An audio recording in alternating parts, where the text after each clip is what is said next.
হুম। আর যেহেতু অতিক্রান্ত দূরত্ব একটা স্কেলার রাশি, সেই কারণে তাকে সময় দিয়ে ভাগ করেও আমরা যে দ্রুতি বা স্পিড পাবো সেটাও একটা নর্মাল স্কেলার রাশি। ঠিক আছে? আচ্ছা, তাহলে বেগ আর দ্রুতি এই দুটো রাশির মাত্রা কিন্তু এক হবে। কার্য এবং শক্তি প্রথম থেকেই বলে আসছি, কার্য এবং শক্তি এক, ভুললে চলবে না। দেখো, সরণ আর দূরত্ব এই দুটো সেম, শুধুমাত্র সরণের ডিরেকশন আছে, দূরত্বের ডিরেকশন নেই। কিন্তু বল আর চাপটা কি সেম? কতবার বলেছি, বল ভাগ ক্ষেত্রফল, বল ভাগ ক্ষেত্রফলটাই হলো আমাদের চাপ। নিউটন পার মিটার স্কোয়ার বা পাস্কালই হলো আমাদের চাপের ইউনিট, যেখানে বলের ইউনিট হলো নিউটন। তার মানে বল আর চাপ কিন্তু এই দুটোর মাত্রা এক হবে না। বলের মাত্রা পুরো অন্য, আর ক্ষেত্রফলের মাত্রা আর সেটাকে আবার এল স্কোয়ার দিয়ে ভাগ করে তবে চাপের মাত্রা আমরা পাবো। ঠিক আছে? ফিজিক্সের যে পিডিএফটা দিয়েছি, দেখবে ওখানে প্রত্যেকটা রাশি, অন্তত যেগুলো ইম্পর্টেন্ট প্রায় সব রাশির পাশে কিন্তু ইউনিট এবং ডাইমেনশন লিখে দেওয়া আছে, মাত্রাগুলো সব লিখে দেওয়া আছে। প্রত্যেকটা ডাইমেনশন কেন হচ্ছে, কিভাবে হচ্ছে দেখবে। আর যখন যদি কোনোটা বুঝতে অসুবিধা হয় আমাকে ক্লাসে বলবে। দ্রুতির এসআই একক কি? দেখো, দ্রুতি মানে কি? দ্রুতি মানে স্পিড। আমি বললাম অতিক্রান্ত দূরত্ব ভাগ সময়, তার মানে দূরত্বের একক মিটার ভাগ সময়ের একক সেকেন্ড। একদম ইজি। আচ্ছা, তারপর নিচের কোন দুটো রাশির মাত্রা একই? একটু আগেই দেখলাম বলকে আমরা ওজনের সাথে সমতুল্য বলি, তাই না? বলকে আমরা ওজনের সাথে সমতুল্য বলি, তার মানে এই দুটোর মাত্রা একই। বল বেগ অবশ্যই আলাদা, বল ডাইন আলাদা। আহ বল আবার ডাইন, এটা আবার কেমন? কেননা বলেরই ইউনিট তো ডাইন, এটা তো ভুল কথাটা। চাপ ও বলও পুরো আলাদা, তার মানে আমাদের অ্যান্সার হবে বল ও ওজন। ঠিক আছে? দেখো, মিটার সেকেন্ড টু দি পাওয়ার -2 বা মিটার পার সেকেন্ড স্কোয়ার কোন রাশির একক? এটা ত্বরণের একক। সেই প্রথম একদিন একজন প্রশ্ন করেছিল, তাই না, ত্বরণের এককে সেকেন্ড কথাটা কেন দুবার আসে, তাই না? এটা আমরা ছোটবেলাতেও পড়েছি। কেন আসে আমি বুঝিয়ে দিয়েছিলাম। কেননা বেগের পরিবর্তনের হার, হারের জন্য একটা টি, একটা সময় আছে, আবার বেগের ইউনিটেই অলরেডি একটা সময় আছে। সেই কারণে দুটো সময় মিলে s⁻² হয়ে যায়। তার মানে এটা আমার ত্বরণের একক।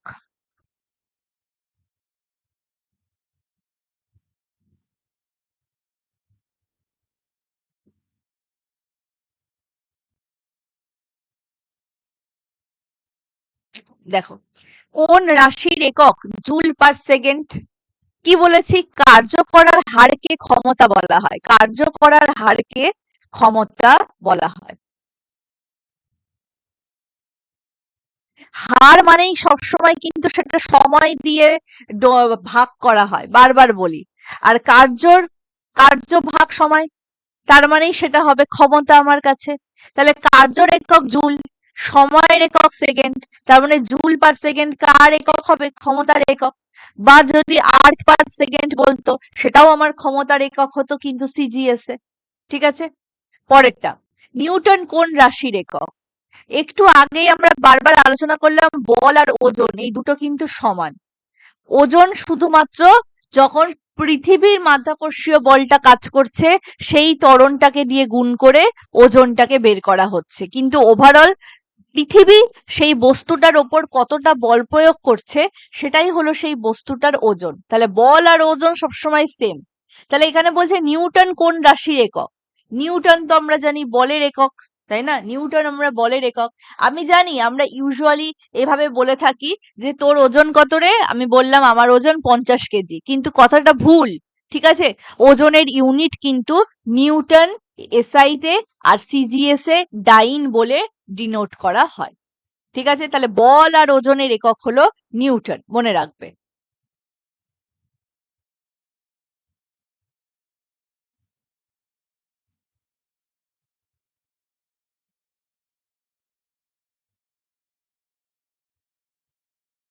পরেরটা, ভোল্ট কোন রাশির একক?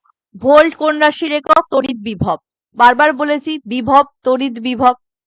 তড়িৎ বিভব হলো কোনো বিন্দুতে তড়িৎ শক্তির যে মাত্রা। এসআই এককে হলো ভোল্ট, ঠিক আছে। আর তড়িৎ আধানটা হলো বিদ্যুৎ চার্জের পরিমাণ। এসআই এককে তড়িৎ আধানের পরিমাণ হলো তোমার কুলম্ব। আর একটা কথা মনে রাখবে, তোমার এই তড়িৎ আধান Q, Q equal to IT, মনে রাখবে, এটাও ভীষণ ইম্পর্টেন্ট একটা formula. Q equal to IT, তার মানে এই কুলম্বটা হলো অ্যাম্পিয়ার, আই মানে প্রবাহ মাত্রা, অ্যাম্পিয়ার প্রবাহ মাত্রার একক অ্যাম্পিয়ার ইন্টু টি এর হলো সেকেন্ড, ইন্টু সেকেন্ড। তাহলে coulomb equal to ampere second, এটাও ইম্পর্টেন্ট, মনে রাখবে।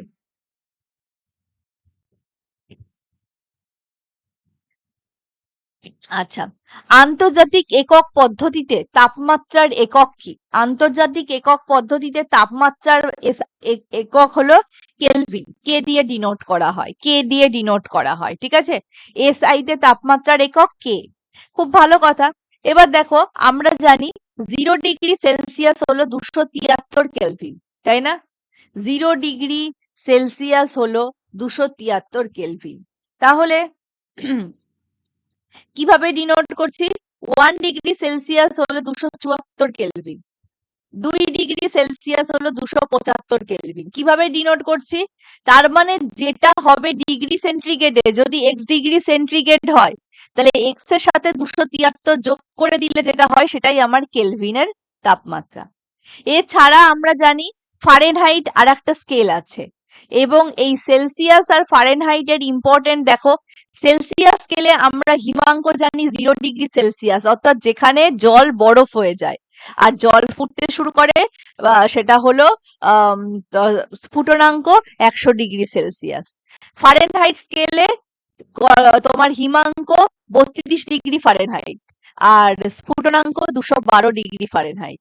আর সেলসিয়াস আর ফারেনহাইট এর সম্পর্ক C/5 ইকুয়াল টু F-32/9। প্রশ্ন আসে, কোন তাপমাত্রার পাঠে সেলসিয়াস আর ফারেনহাইট সেম পাঠ দেয়?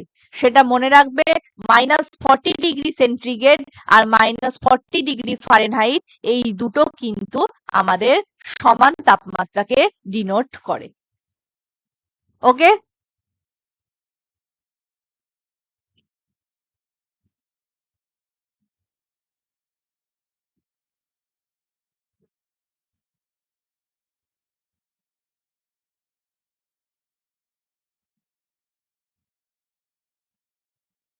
দেখো পরেরটা আবার নিউটন পার মিটার স্কোয়ার। চাপ, বল ভাগ ক্ষেত্রফল, কি হবে? চাপ হবে, বারবার বলছি নিউটন পার মিটার স্কোয়ার। এই দেখো, প্রতি বর্গ কিলোমিটারে 1 নিউটন বল প্রয়োগ করা হচ্ছে, মানে আমি বলবো আচ্ছা 1 পাস্কাল চাপ প্রয়োগ করা হচ্ছে, ঠিক আছে। লাক্স, লাক্স কিসের এসআই ইউনিট? দেখো, intensity of illumination, intensity of illumination বলেছিলাম, আলোক প্রাবল্যের তীব্রতা। কোনগুলো, কোনগুলির একক একই নয়?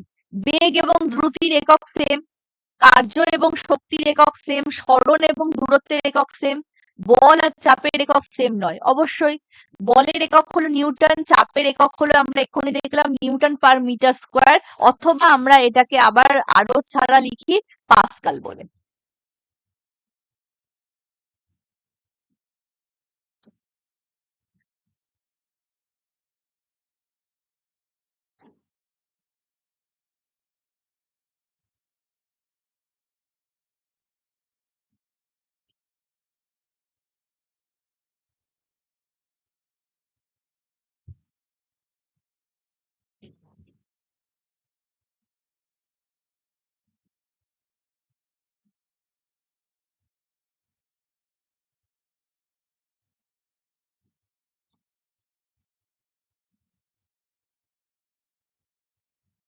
-40, একদম জয়ন্ত।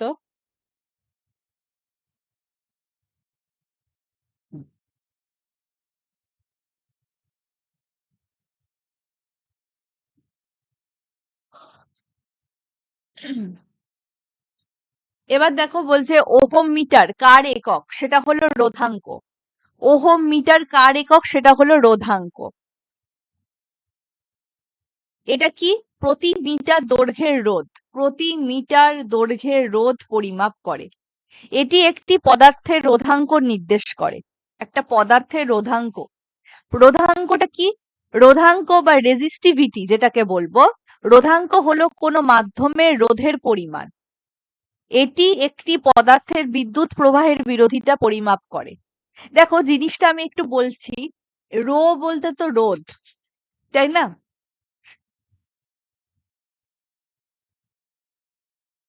আহ না না, আর হলো রোধ, রেজিস্ট্যান্স ডিনোট করছি। মনে রাখবে এইটা হলো, আর হলো এই আর equal to rho L by A. আর হলো এল এর সাথে সমানুপাতিক, মানে যে পরিবাহীর মধ্যে দিয়ে যাবে সেই পরিবাহীর দৈর্ঘ্য যত বড় হবে আরও তত বড় হবে। ঠিক আছে? মনে রাখবে এর সাথে সমানুপাতিক, ব্যস্তানুপাতিক। অর্থাৎ পরিবাহী, মনে করো এইটা একটা পরিবাহী,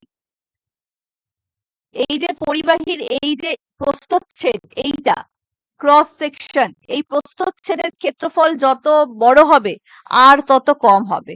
প্রস্থচ্ছেদের ক্ষেত্রফল যত কম হবে তত আর বেশি হবে। ঠিক আছে? এটার সাথে ব্যস্তানুপাতিক। আর এখানে যে এই কনস্ট্যান্টটা থাকে রো, সেটাকে বলে রোধাঙ্ক। তাহলে দেখো, রো ইকুয়াল টু কত হচ্ছে, আমরা যদি বজ্র গুণ করি আর এ বাই এল। এ বলতে আমি এক্ষুনি বললাম ক্ষেত্রফল, তার মানে আর এর একক কি? ওহম। ক্ষেত্রফলের একক কি? মনে করো মিটার স্কোয়ার। আর এল এর একক কি? এল মানে লেন্থ, একটা মিটার। তাহলে মিটার মিটার একটা কেটে গেল ভাগ দিয়ে দিলে, তার মানে আমার কাছে থাকলো ওহম মিটার। তাহলে ওহম মিটার কার একক? রোধাঙ্কের একক। বোঝা গেল এইটুকু? কি করে আসলো রোধাঙ্কের এককটা ওহম মিটার? হ্যাঁ,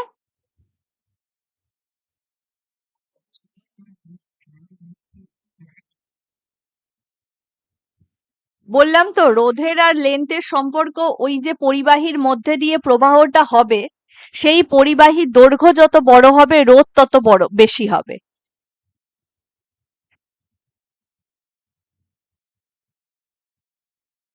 আবার পরিবাহীর দৈর্ঘ্য যত ছোট হবে রোধ তত কম হবে। ঠিক আছে? তারপর দেখো, কোন রাশির এসআই একক হলো অ্যাম্পিয়ার? তড়িৎ প্রবাহ। তড়িৎ প্রবাহ, এটারই এসআই একক হলো অ্যাম্পিয়ার। ঠিক আছে?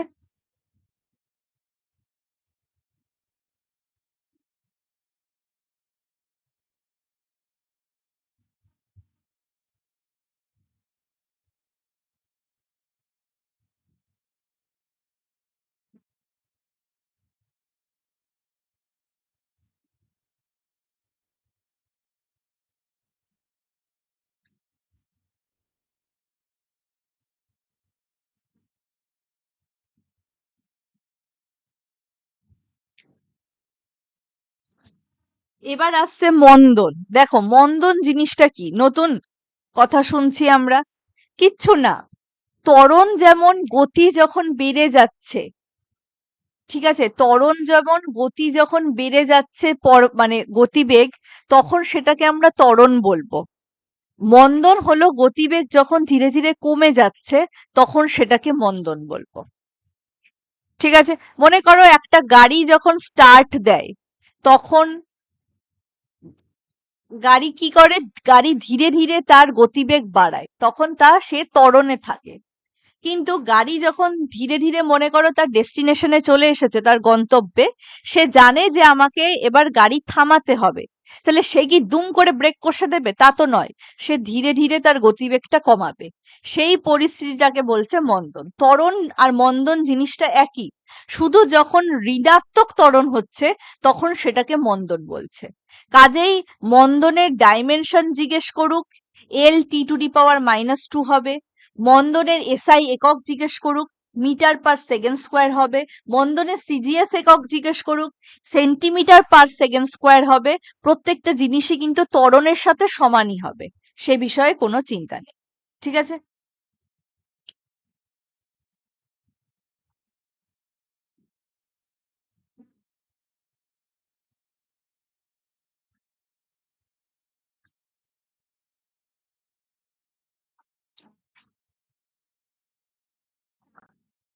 1 pascal equal to 1 newton per metre square.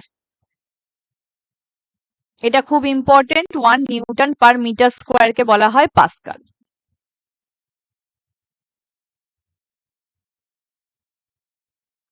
এবার এটা মিল করে দেখাতে বলেছে।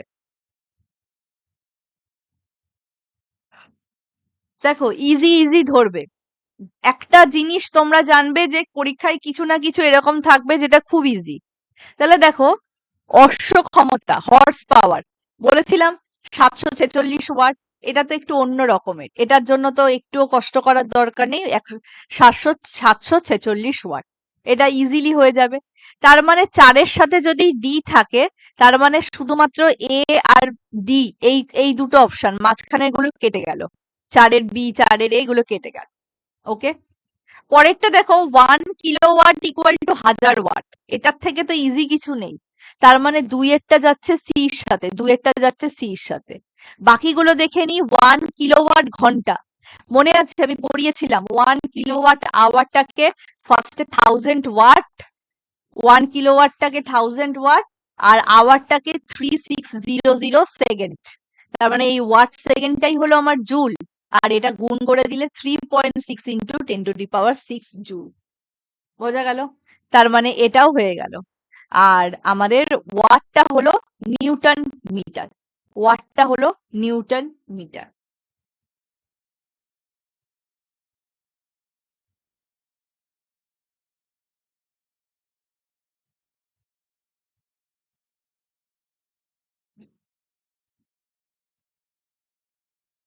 দেখো বলছে তরঙ্গ দৈর্ঘ্যের এসআই একক কি।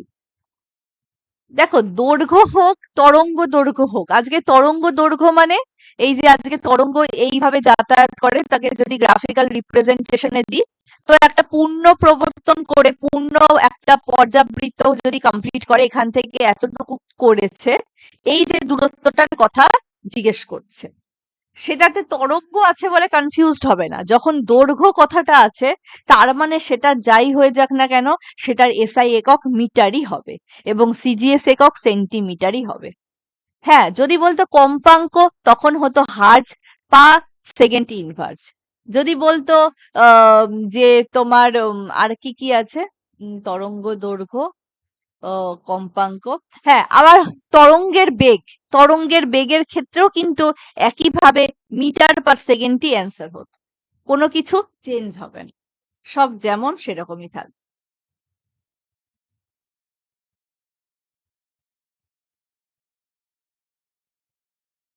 ঠিক আছে, আজকে ক্লাসটা এইটুকু রাখলাম। জানি আজকে ক্লাসটা একটু ছোট হয়ে গেল আমাদের,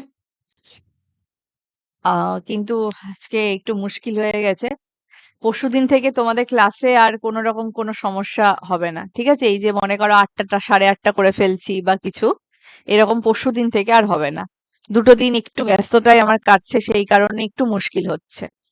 আজকে যেটুকু এমসিকিউ হলো, এমসিকিউ গুলো কি কঠিন লাগছে? মনে হচ্ছে যে পরীক্ষায় যদি হঠাৎ করে অজানা এমসিকিউ পাই, তাহলে আমরা কি সেটা কি মাথা খাটিয়ে বের করতে পারবো? ইদ্রিসদাকে আমি এখনো এই পিডিএফটা দিইনি, ঠিক আছে? এই পিডিএফটা আমি দিয়ে দেব, কারণ আজকেই আমি পিডিএফটার এখনো অনেক কিছু প্রুফ রিডিং করতে হবে।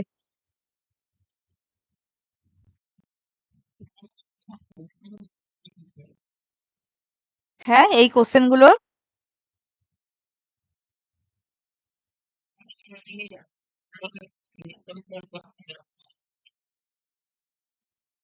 ম্যাথ করালে, আচ্ছা, ঠিক আছে ঠিক আছে।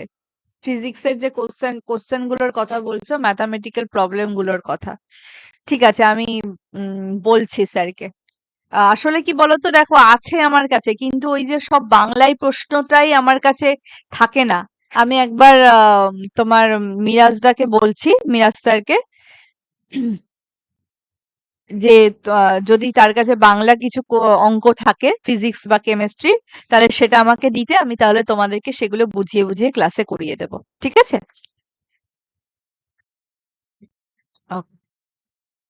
ওকে, থ্যাংক ইউ সবাইকে। পিডিএফ বের করলাম, ব্ল্যাক আসছে কেন? এই বাবা, না না, এরকম কিছু হওয়ার কথা না। দেখো ঠিক করে করো। হুম, চলো আজকে এখানে এন্ড করছি।